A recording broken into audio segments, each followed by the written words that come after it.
Back with more of the Island Contracting Nightly Sports Call right here at Pittsburgh CW, 7 nights a week. We're on the air taking your calls on the Borders and Borders hotline. Again, it's 412-575-2600. Bob Pompeani, flanked tonight by Paul Zeise of the Post-Gazette and the Fan. Let's go to the Lions. Don, Mount Washington.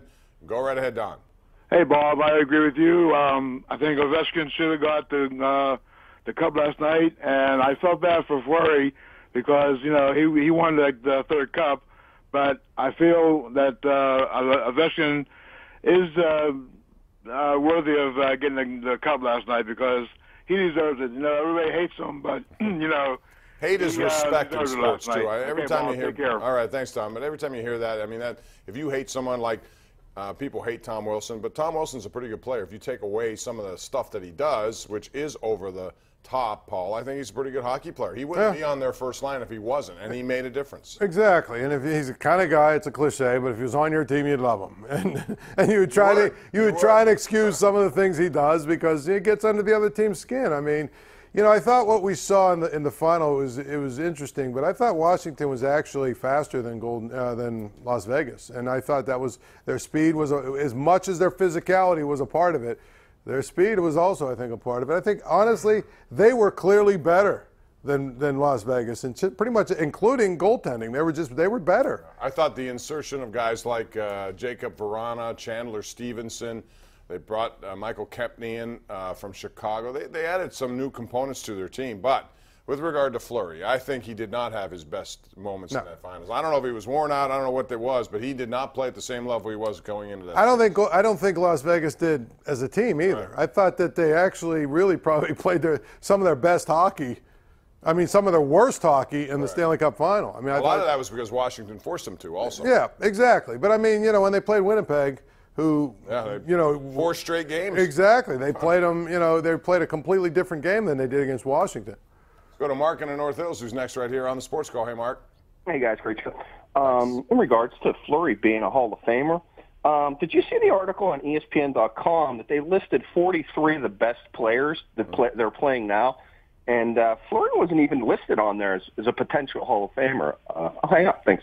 As a potential Hall of Famer. Well, I think that question will be answered after he's done, and I think his resume is going to be long enough and really, you know, a lot of significant accomplishments. 3 Stanley Cups to this point. He's still going to play.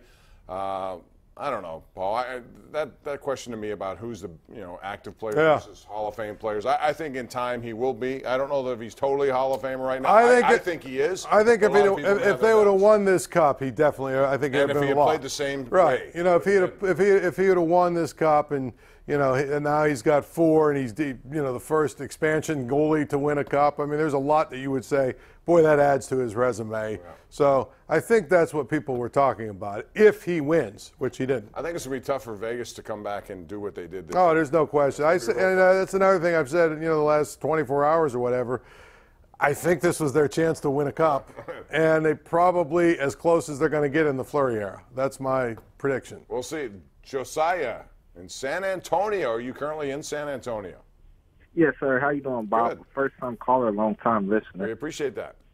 I had a question. I heard Rich say a week ago that Le'Veon Bell, correct me if I'm wrong, I thought that this year, if the Steelers didn't come up with an agreement, that he was walking because they couldn't place a tag on him anymore, but Rich was saying that they possibly could. And then my second question, Artie Burns, to me, has gotten worse. I don't see any signs of improvement. Do you think that they need to work with him a little bit more? They need Artie Burns to be better than he was. There's no question. It's one of the reasons why they went out and still. And thanks for the call, Josiah. I appreciate that from San Antonio, Texas.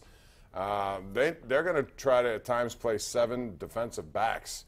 You know, they're going to go through a whole different strategy. But I think Artie Burns is one of the keys to their season. I really do. Well, and I would agree, too, that I thought he probably was not – he didn't progress the way they want. I don't know if he was worse in year 2 than he was in year 1, but he certainly didn't progress. And he's got to – if he doesn't, then they're in the same boat as they were last year where their defense might not be good enough to win. Now, with regard to Le'Veon Bell, they offer him a deal. There's no way they're going to do it. I don't think they can they? 2 years in a row, I think that's it. I think then you This is it, yeah. Agent. If he signs the tag. He won't. I mean, I think he has. No, he has to sign the tag. Yeah, if he signs the tag, sign the contract that was offered to him. If he signs the tag or whatever, he'll play this year, and then he's gone. He's going to do that. Right, and then he'll be gone. The entire training camp, and then he'll be gone. question that he I has think to he answer. can actually miss up to like what, 9 games or If 8 he wanted games? to, but he won't do that. He has too much to lose, in my opinion. But I already think he's going to lose a lot because I don't think the market for running backs is going anywhere but down. And I think we've seen that, all except for him. Right. He's the only one.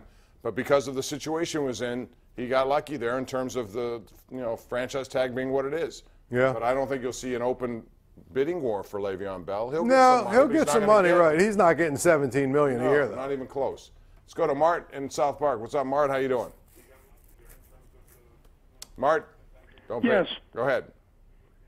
Okay, my question is, who owns the stadium that the Pirates are playing in? That's city-owned. The city, right? The stadium, I guess the authority, the stadium authority. And the question I have is, they contributed do they to it, but pay rent? Did the Pirates pay rent? There's a lease agreement, right, that goes until, what's the year? It's like 26, 27. I don't know exactly. I'd have to check. What's your point, though? Well, my point is that I think the people aren't going because of the ownership. There's no question. That's exactly why. That's exactly why, because they have a distrust with Bob Nutting and what he's doing with the money, and that's just the way it is. He's a good businessman. I think that the people. But that has nothing to do with being a good owner. That has nothing to do with what?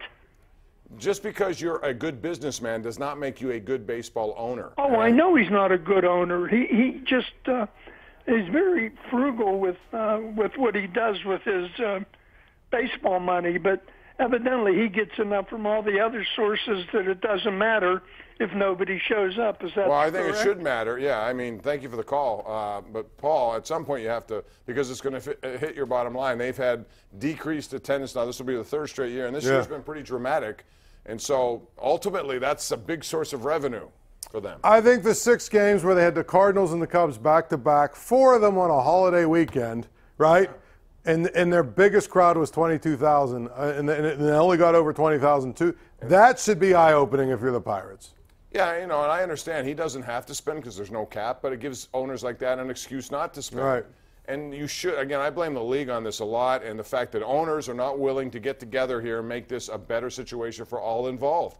I always say this, and I looked at the Dodgers again yesterday. They have 6 starting pitchers on the DL. Every year for the last, you can go back 30 years in my opinion. You ask me the question, you ask you the question. At the beginning of the season, who has a better chance to win a championship? It doesn't mean the Dodgers will, but who has a better chance every year, Pirates or Dodgers? Yeah, but the Dodgers have also used their money to get good players. Okay, but they've spent $200 million plus. Well, that's right, but they have a better chance. But the Pirates could have done better than they've done. But who has a better chance year in and year out because of the salary system? The Dodgers. Well, the Dodgers do, Okay, yes. that's my point, and that's what inherently is wrong with everything here, and it starts there. Anyway, we got to go to a break here. We have a Ruth's Chris Sizzling Shot coming up, and also the Ireland Contracting Nightly Sports Call is brought to you by Ireland Contracting, Pittsburgh's #1 home exterior expert in roofing, siding, windows, and gutters. We'll be back with our Sizzling Shot of the day coming up next right here, plus more of your calls.